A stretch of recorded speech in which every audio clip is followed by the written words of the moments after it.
श्री स्वामी समर्थ. नमस्कार माझ्या प्रेमळ स्वामी भक्तांनो, स्वागत आहे तुमच्या आपल्या या चॅनलवरती. स्वामी महाराज तुमच्या सर्व चांगल्या इच्छा पूर्ण करोच हीच स्वामींचरणी प्रार्थना.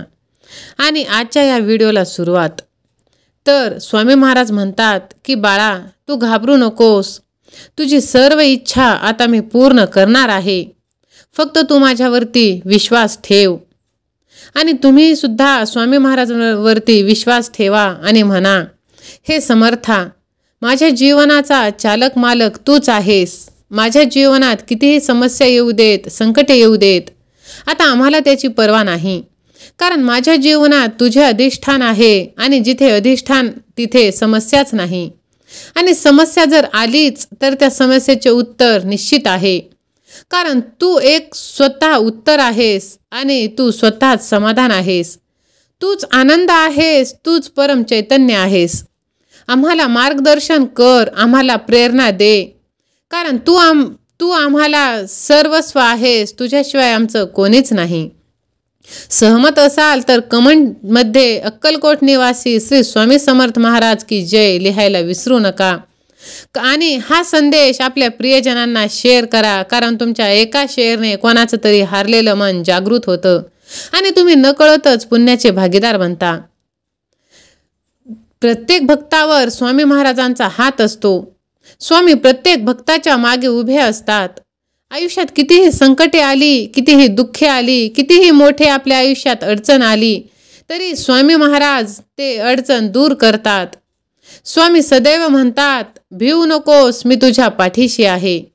आणि आपण एक स्वामींना मागणी मागताना चूक करतो की सद्गुरू स्वामींच्या घरात गेल्यावर नेमकं काय मागावं आणि काय म्हणावं. आजच्या या व्हिडिओमध्ये आपण पाहूया. आणि त्याआधी तुम्ही सुद्धा एक स्वामी भक्त असाल आणि श्री स्वामी समर्थ महाराजांना जर तुम्ही मनापासून मानत असाल तर या भक्तिमय चॅनलला जरूर सबस्क्राईब करा आणि कमेंटमध्ये स्वामी सेवा आणि मी असे जरूर टाईप करा. स्वामी भक्तांनो, स्वामींच्या मठात किंवा स्वामींच्या मंदिरात जाऊन नतमस्तक झाल्यावर प्रत्येकजण काही ना काहीतरी मागणी मागत असतो. मी ती समस्या स्वामींकडे मांडत असतो. त्यातून मुक्तता मिळावी, त्यातून सुटका मिळावी, यासाठी स्वामींची करुणा, स्वामींची कृपा व्हावी. स्वामींनी आपल्याला ऐकून मदतीला धावून यावे असे प्रत्येक भक्ताला वाटत असते. पण स्वामींच्या दारात गेल्यानंतर, स्वामीचरणी नतमस्तक झाल्यानंतर ब्रह्मांड नायक सद्गुरू परमेश्वर नेमकं यांच्याजवळ काय मागावं हेच अनेकांना कळत नाही. असे म्हटले जाते की स्वामींच्या दारात जाऊन काय मागावे हे कळले पाहिजे.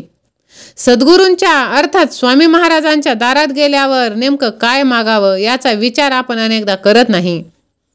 स्वामींच्या दरबारात गेल्यावर आपण काय मागतो तर, महाराज मला कार द्या, वाहन द्या, मला बंगला द्या, मला सुख द्या, मला समृद्धी द्या, मला आयुष्य द्या, मला भरपूर संपत्ती द्या, मला असे नको ते गोष्टी आपण मागत असतो.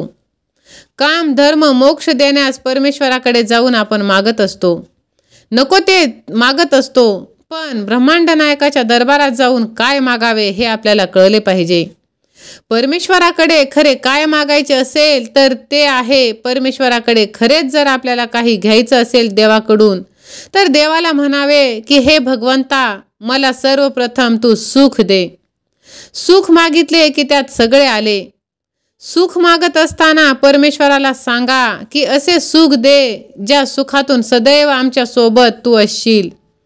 परमेश्वर आपल्या गुरु आपल्या सोबत असेल तर दुःखाच्या काठावर चालून मनुष्य सुखापर्यंत आरामात पोहोचू शकतो, हे तुम्ही कायम लक्षात ठेवा.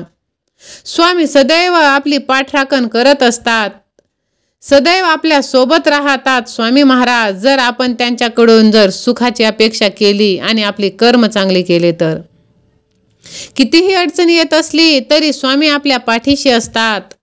हा विश्वास आपल्या स्वामींवरती असेल तर स्वामी महाराज माझ्या पाठीशी असे टाईप करा आणि ह्या व्हिडिओला लाईक करा. अडचणी आयुष्यात येतात, त्यामुळे बाळा आम्हाला आमच्या प्रत्येक मुलांची खूप काळजी वाटते. त्यामुळे आम्ही नेहमी तुम्हाला तुमचे कर्म, तुम्ही जे करता त्यावरती लक्ष ठेवत असतो. समोरची व्यक्ती कितीही तुमच्यासोबत वाईट वागण्याचा प्रयत्न करू दे, तुम्हाला त्रास देण्याचा प्रयत्न करू दे, ज्या वेळेस ती व्यक्ती असं काही गोष्टी करत असते तेव्हा ती व्यक्ती तिचे कर्म वाईट करते आणि कर्माला कधीच माफी नाही. त्यांनी केलेल्या वाईट कर्माला शिक्षाही त्या व्यक्तीला भोगावी लागते. आजपर्यंत खूप शंका भरलेले मन तुझे होते. आता तू माझ्या सानिध्यात आहेस. आता तू शांत हो. मनात शंका काही आणू नकोस. त्या शंकाची जागा विश्वासाने घेतली आहे. त्यांचे दिव्य अशा शांततेच्या अनुभवताना होईल आता तुला अनुभव. आमचे सर्व दुःख, हे सर्व संकटेही दूर होणार आहे अशी त्यांना खात्री पटू दे आणि त्यांचा विश्वास दृढ होऊ लागतो. आमच्या चरणास जो भक्त येतो तो पूर्णपणे एकरूप होतो. त्या भक्ताला या जीवनाचे, या संसाराचे खरे सत्य समजतील.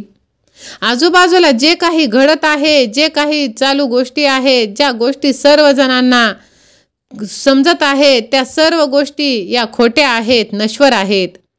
ते भक्तांना समजते आणि ते जर समजले की बाकी सर्व खोटे असून फक्त आम्ही आहोत, जो भक्त आमच्यावरती विश्वास ठेवतो आणि या ब्रह्मांडाची खरे सत्याची अनुभूती होते.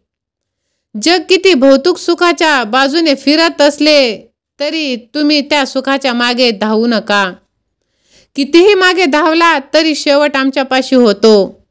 ज्या भक्ताला हे उमगले त्या भक्ताला या जन्ममृत्यूच्या फेऱ्यापासून त्याची सुटका झाली, त्याला मोक्ष प्राप्त होतो. तो कोणत्याही गोष्टीचा कधीच गर्व करत नाही. त्या गोष्टी सर्व नश्वर आहेत हे त्याला समजते. त्यामुळे तुम्ही विश्वास ठेवा. या जगात कुठेतरी तुझी स्वप्न जी आहेत ती पूर्ण करण्यासाठी तू शांत बसून विचार करतोस बाळा, आणि दररोज माझी प्रार्थना करतोस. पण तू लक्षात ठेव, तुझे सर्व स्वप्न पूर्ण करण्याची शक्ती आता मी तुला प्रदान करणार आहे. कोणत्याही स्वरूपात ती असू शकते. आज माझे नीट ऐक. जरी तुम्हाला माझे संदेश आवडत नसले तरी ते ऐकल्यानंतर तुम्हाला मिळणारी अलौकिक शक्ती तुम्हाला जाणवेल. मग कशाचाही विचार न करता जगाच्या प्रत्येक समस्याकडे तुम्ही दुर्लक्ष करून फक्त हा संदेश मनापासून ऐकत राहा आणि तुमच्या सर्व इच्छा मी पूर्ण करणार आहे. तुमचे सुखाने भरलेले जीवन आता मी तुम्हाला जगू देणार आहे. तुमच्या सुख, समृद्धी, पैसा हे भरपूर प्रमाणात तुम्हाला आता प्राप्त होणार आहे. कारण देवाचे तुम्ही लाडके आहात आणि तुमच्याकडून मला हीच अपेक्षा आहे की तुम्ही माझ्यावरती विश्वास ठेवावं आणि माझ्याकडून अनमोल अशी भेट घ्यावी. जर ह्या भेटीसाठी तुम्ही सज्ज असाल तर होय मी सज्ज आहे असे टाईप करा. आणि अजूनही चॅनलला सबस्क्राईब केलं नसेल तर चॅनलला सबस्क्राईब करा. श्री स्वामी समर्थ, जय जय स्वामी समर्थ असे कमेंट बॉक्समध्ये लिहायला विसरू नका. धन्यवाद.